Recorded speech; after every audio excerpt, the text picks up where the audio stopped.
Oke,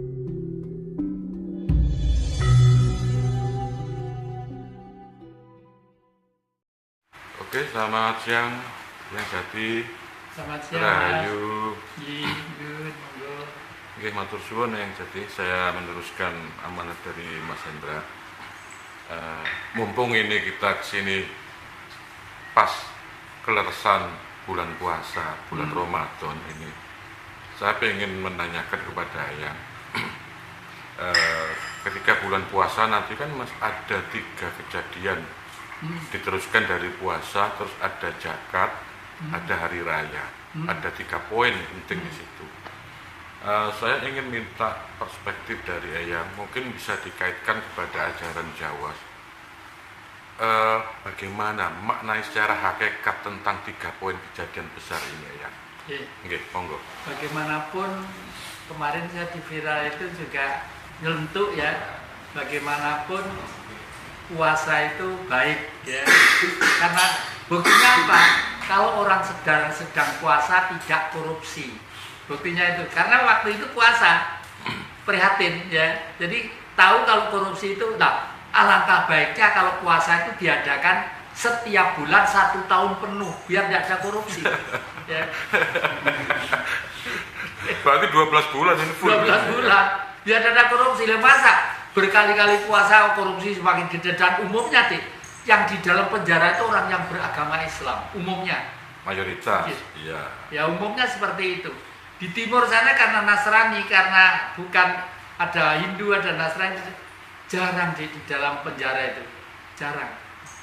Kalau di Malang ini aja ya, kita pergi ke pantai selatan, lewat Gondang lagi ke selatan itu, Iya. ada desa namanya apa ya, sebelum Bantur itu ada desa itu khusus orangnya itu orang Nasrani deh. Desanya itu bersih, pagernya bersih, rumah-rumahnya kecil-kecil, sederhana kaum marhen tapi bersih-bersih gitu loh ya. Artinya ajaran keyakinan itu mempengaruhi spirit dan pola berpikir ya. Nah, letak kelemahan Islam yang mestinya menuju ke makrifat, syariat itu geger karpe dhewe. Letak kelemahannya di situ. Ya. Oke. Terus untuk makna hakikat dari puasa kalau dikaitkan dengan ajaran Jawa itu apa bisa disamakan seperti laku ngelih topo broto, apa bisa begitu ya? Ya, kalau di Jawa itu istilahnya itu tirakat ya. Orang Jawa itu sadar kalau waktu lahir itu kita itu punya saudara. Kakang kawah di hari-hari kang mijil bareng sedino karo jabang bayi ingsun, kang tebih tanpa wangenan, kang celak tanpa senggolan, sadurunge margoino sakwising margoino. Bebarengan kalau nyai danyang kaki danyang kang lungguh ana desa kene, aku arepe metu nyambut gawe. Ewang-ewang ngono ayam ngono suruh ngono karep lancar, ado beda, ado sambe kala. Cukup ngono tok, cukup itu ya. Karena apa? Kita udah lama bahwa kita tuh semua adik-adik ini, Mas Hendra, adik-adik ini semua tuh punya saudara waktu lahir itu. Nah, saudara-saudara ini kalau di dalam pewayangan itu digambarkan sebagai Bimo Suci. Rotoseno tuh pakai jarit, kotaknya itu warnanya merah, hitam, kuning, putih. Ini sedulur papat ya. Iya. Nah itu makanya waktu itu masuk ke dalam samudra, ketemu Dewa Ruci, bentuknya seperti dia, pakaiannya seperti dia, seperti Bima, ya gagahnya cuma kecil, mungkin kalau Bima itu 2 meter, mungkin dia itu hanya 10 cm gitu. Kaget Bima, kamu tuh siapa? Kok persis dengan saya? Apa kamu menghina saya? Baru dia cerita, Ger, Bimo, sebenarnya aku adalah dirimu sendiri yang bersinggasana di dalam jiwamu. Akulah sebenarnya gurumu yang sejati, yang kamu bisa membuat gini. Terus sebenarnya Begawan Durna tuh niatnya itu jelek supaya kamu mati. Iya. Tapi karena kencengnya pikiranmu tentang kebenaran, tidak bisa mati. Kamu malah dapat ketemu dengan dirimu sendiri, dengan guru sejati itu. Lah, nun sewu, mayoritas orang-orang Islam, ini kebetulan bulan puasa ya, anggaplah kadarusan, tarawehan ya, dan dirasakan gitu ya. Harus belajar sampai ke makrifatnya, biar ketemu dirinya sejati. Tapi kan disulap oleh blok barat, fanatik terhadap Nabi, bukan Nur Muhammadnya, fanatik terhadap Nabi Muhammadnya, bukan ke Nur Muhammadnya. Yang benar ini Nur Muhammad. Lah, Nur Muhammad itulah yang disebut guru sejati. Terus kalau dikaitkan tadi untuk yang poin kedua yang mengenai zakat, kalau di versi agama Islam itu kalau di laku ajaran Jawa kan ada laku dharma, terus sedekah bumi, mungkin seperti kenduri juga selamatan dan lain sebagainya. Itu apakah secara esensi juga sama ya seperti zakat? Sama karena yaitu tadi Mas Hendra dan adik-adik itu di Tuban masih berapa tahun yang lalu. Tapi leluhur yang di sana, sing babat sana itu ribuan tahun yang lalu sudah ada. Saya juga di sini juga di Singosari, rumah saya juga begitu. Saya sadar kalau sebelumnya itu ada makhluk-makhluk Tuhan yang menghuni lebih dulu. Dan saya mesti sopan santun, mesti kadang-kadang hari-hari tertentu. Dan saya bisa dialog dengan mereka, kesenangannya apa, ada yang senangannya air kelapa, saya siapkan air kelapa, ada yang senang. Kalau misalnya itu semua itu diganti bau-bau yang harum, dupa bisa ya. Kalau temannya takut, dikatain gini, dupa bisa, ya nggak apa-apa loh. Baik itu jangan, nggak usah takut tentang kebaikan. Gitu. Di dalam puasa, itu ceritanya begini. Pada waktu itu seorang bukan remaja, sudah di atas remaja ya. Kalau selanjutnya disebut Nabi Muhammad, Hamdanahu nama aslinya itu Hamdanahu ya. Itu dikejar-kejar suku Quraisy. Dikejar-kejar suku Quraisy sekarang diperintah oleh seorang Brahmana supaya meluruskan orang-orang yang musyrik syirik di daerah padang pasir sana. Pergilah ke sana. Nah, saudara kan dikejar-kejar oleh suku Quraisy itu karena suku Quraisy itu di dalam Ka'bah itu membuat patung-patung. Jadi membuat Tuhan itu buatkan patung-patung sesuai dengan seleranya keyakinan kelompok masing-masing. Jadi jumlahnya itu banyak di dalam itu lah. Terus diluruskan seorang Brahmana, dibuatkan linggayoni dari batu merah 1 meter persegi, tingginya kira-kira sekian lah. Kira-kira ya 1 meter, pancurannya 4. Makanya orang Islam itu boleh kawin 4 orang ya. Itu pancuran itu 4. Kalau di sini pancurannya 1. Nah, waktu itu dikejar-kejar itu sembunyi di gua namanya itu Gua Hira. Nah, disitulah saya yakin beliau itu bukan orang Arab, orang Jawa. Buktinya apa? Saya masuk cukup kok. Kalau orang Arab tidak cukup kok. Berarti orang kecil. Arab kan tinggi-tinggi. Lubangnya kecil berarti. Kecil. Saya masuk itu agak dangak gini, kalau gini ini kan kayak runcing-runcing batu karang gitu. Saya dangak gini. Nah, terus di situ tuh nggak ada sholat, beliau tuh sila karena hanya ada kira-kira seginilah kira-kira ya. Sila di situ. Sila untuk apa? Untuk hening. Bertapa berarti. Bertapa. Kalau orang Jawa bilang sedakep salku tunggal ngeningaken baban nawasanga ngekes poncondriya sekawan kang biningkas sajuga kang sinidikara. Makanya diceritakan juga pernah mendapat Rasulullah itu pernah mendapat Lailatul Qadar, mendapat wisian dari guru sejati. Iya. Meskipun tidak di sana, di rumah pun kalau kita itu membiasakan diri untuk menyatu dengan apa yang dikatakan Jawa tadi itu, lama-lama dapat Lailatul Qadar. Bisa. Itu kalau misalnya dikaitkan dengan orang biasa seperti kita itu Bisa ya, nanti tirakat dengan tertentu puasa nanti dapat itu ya. Itu Bisa, esensinya bisa. seperti apa itu Lailatul Qadar itu ya? Lailatul Qadar itu adalah suatu energi spirit yang menyinari pikiran kita sehingga pikiran kita itu akhirnya menjadi sabdo pandito ratu. Duding dadi pengen dek ngangen-ngangen ngono teko dek. Sebelum sama telepon kemarin aku saru Mbak Astrid ki cerita, Tri, aku ada sesuatu mau bulan puasa kok pengen adik-adik Mas Indra CS itu ke Malang toh, Tri. Lah kok sama telepon. Sabdo tadi itu. Iya, sabdo tadi. Oke. Dan kemarin itu saya ada orang dari Banten, Dek, datang ke Pedepokan ninggali amplop itu banyak, di 8 amplop. Tak buka itu isinya 50 ribuan.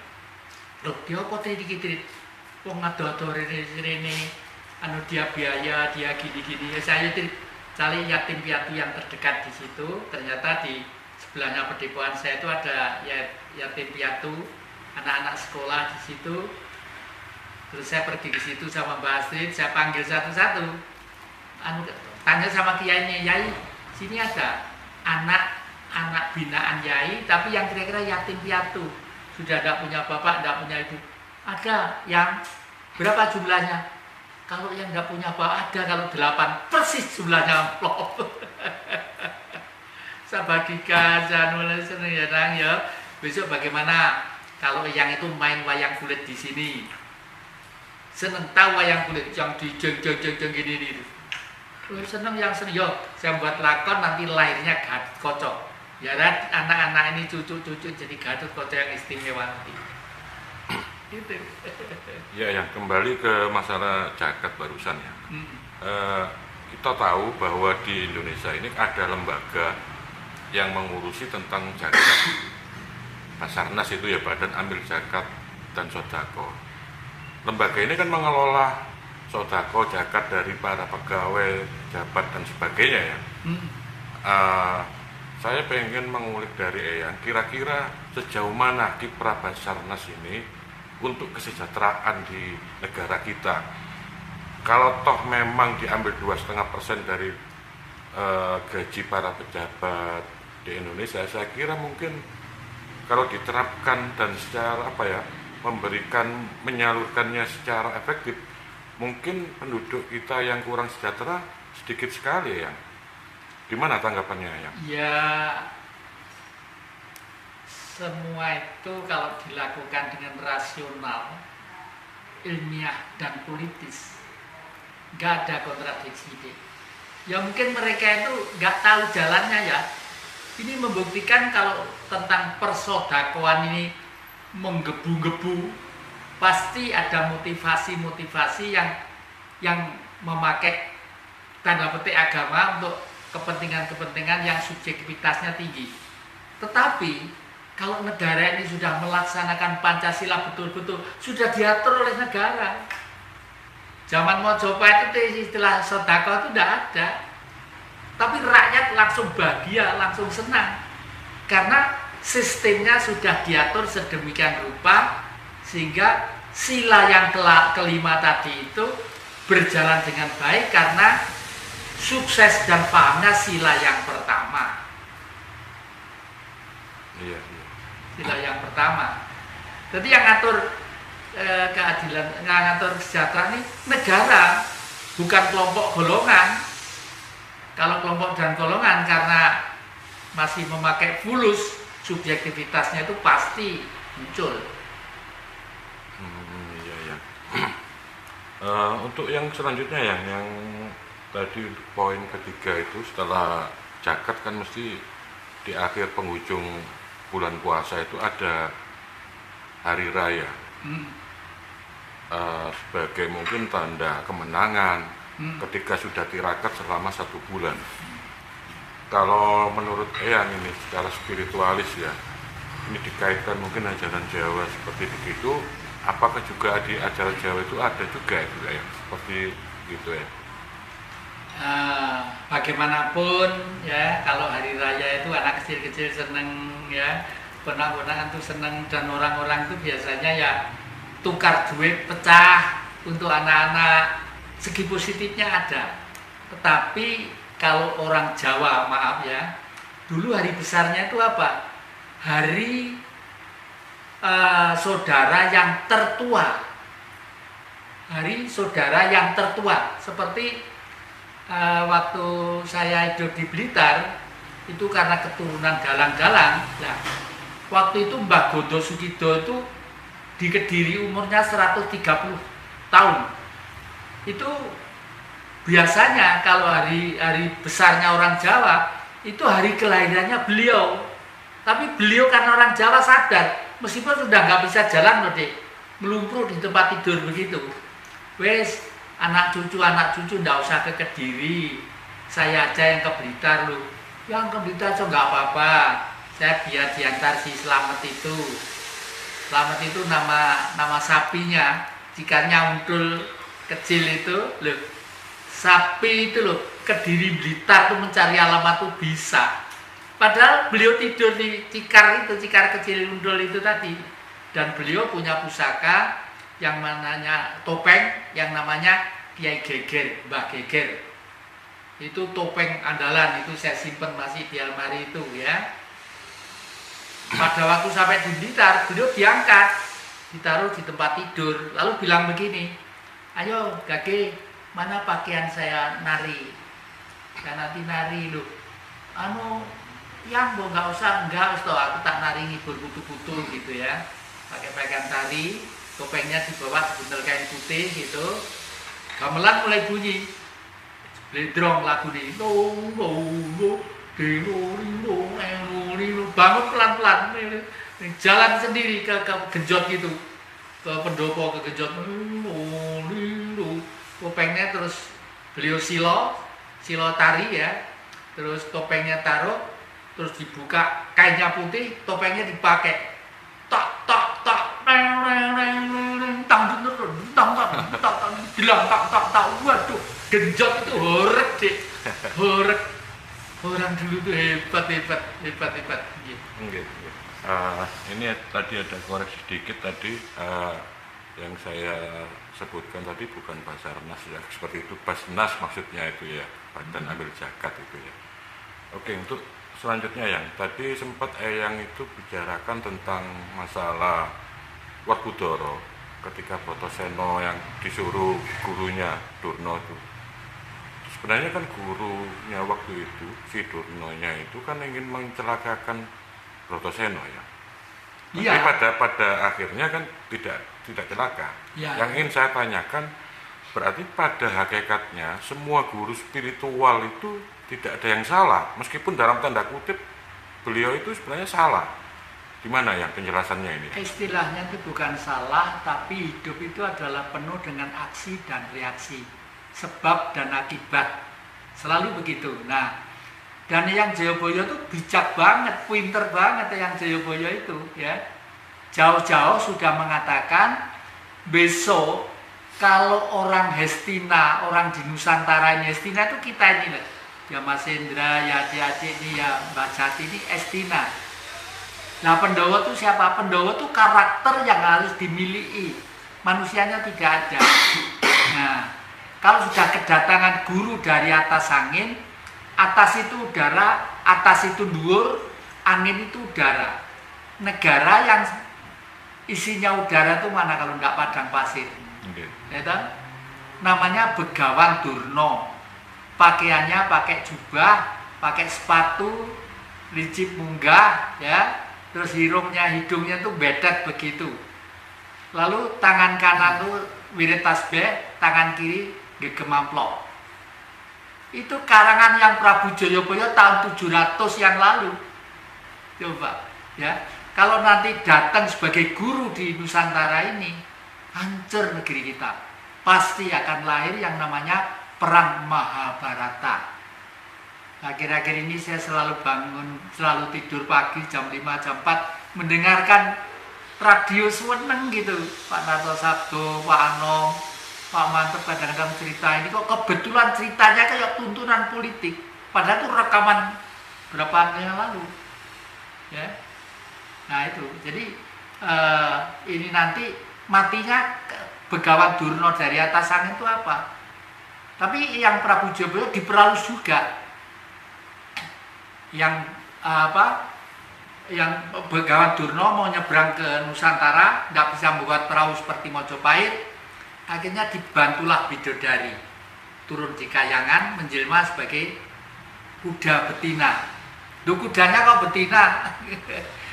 Terus Begawan Durna naik kuda pergi ke sini, mungkin darat di Sumatera Utara atau di mana mau mendarat ke sini, terus Pendeta Durna itu bergeser ke belakang, jalannya bunting. Artinya apa? Ilmu mereka itu umumnya yaitu. Lalu punya anak namanya siapa? Asuwotomo. Asu ning utomo. Sak utomo-utomone ya tetap asu. Anjing dimakan, dikasih rumah, dikasih makan gini. Pergi misalnya ada beol, ya dicilati lagi. Jadi dan inilah ini kalau makanya kerajaan-kerajaan kita itu yang menyebarkan keluhuran budi pekerti itu selalu dipepet oleh pondok-pondok yang fanatik. Misalnya di Solo ada Ngeruki dan lain sebagainya. Yang anak buahnya ngebom Borobudur, ngebom Bali itu. Nah, itu nilai sejarah yang harus diperhatikan sekarang supaya kita lebih hati-hati lagi. Lalu apa kaitannya dengan Pancasila? Kalau Pancasila itu dilakukan dengan benar, di dunia itu tidak ada permusuhan. Tidak ada manusia warna kuning, warna putih, warna coklat, warna hitam, warna merah, nggak ada. Yang adalah satu, manusia adalah ciptaannya Tuhan. Jangankan manusia, cacing, sapi, kerbau, babi, celeng, juga semua ciptaannya. Dan ini kuncinya adalah di kitab bahasa Jawa. Jawa itu kitabnya simpel, tidak bertele-tele ribuan ayat, hanya 10. Bono Coroko, Doto Sawala, Podo Joyono, Monggo Bodongo. Bono Coroko, semua itu adalah utusan, artinya ciptaan.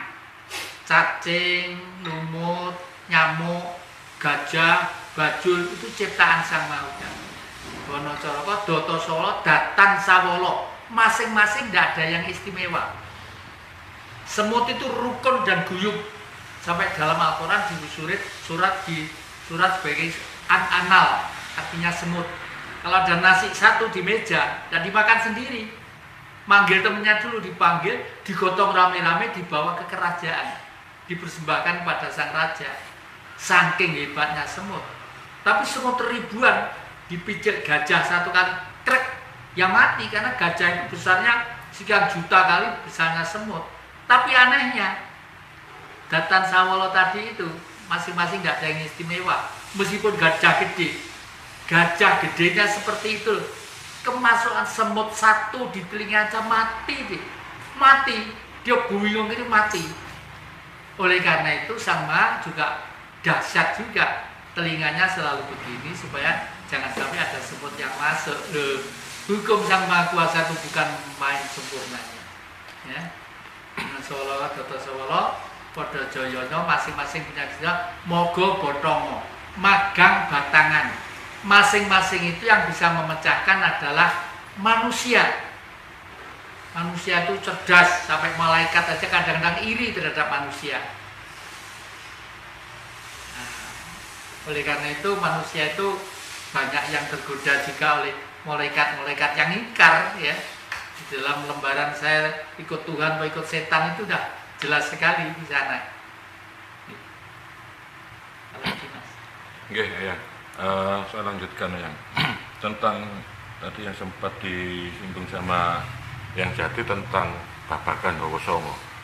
Maka Babakan Hawa Songo ini selalu digaungkan dalam ajaran Jawa, terutama kepada pelaku spiritual yang istilahnya ingin menggali menimba ilmu Jawa.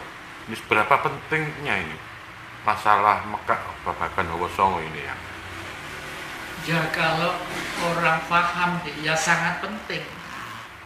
Kalau orang paham, tapi kalau tidak paham ya dianggap tidak ada, akhirnya yang ngelunyur sebagai manusia biasa aja. Okay. Karena itu kuncinya adalah pada waktu ngekes samadhi itu, ngekes Babanowo Songo tadi itu menghablurkan diri jasmani ini. Jasmani itu bahan bakunya kan dari alam. Nah, ini membungkus Tuhan di dalam tubuh manusia. Jadi kalau kita tuh misalnya makan makanan yang daging terus ya, lama-lama kita itu menjadi sedikit kasar ya. Meskipun daging itu perlu. Ya. Berarti sifat hewaninya itu ada. Sifat hewani ya, kuat juga. Makanya kalau di dalam Islam disebut mutmainah, luamah, amarah, supiyah. Mutmainah itu nafsu daging, supiyah itu nafsu air, amarah itu nafsu api, supiyah itu nafsu udara ini. Ya. Untuk masalah tadi Babanowo Songo yang sungguh sangat penting sekali mungkin diterapkan kepada para pelaku spiritualis, itu kalau diterapkan kepada para pejabat kita seperti mulai dari presiden mungkin sampai ketua RT dan sebagainya, itu berarti nanti jelas akan dampak daripada perilaku atau nanti keputusan dari para pejabat tentunya akan mengedepankan daripada pro rakyat lah istilahnya begitu ya. Iya, ya betul itu, betul. Nah, kenapa kok tidak ya? Karena sejak awal tadi itu sudah diusahakan tidak ke situ.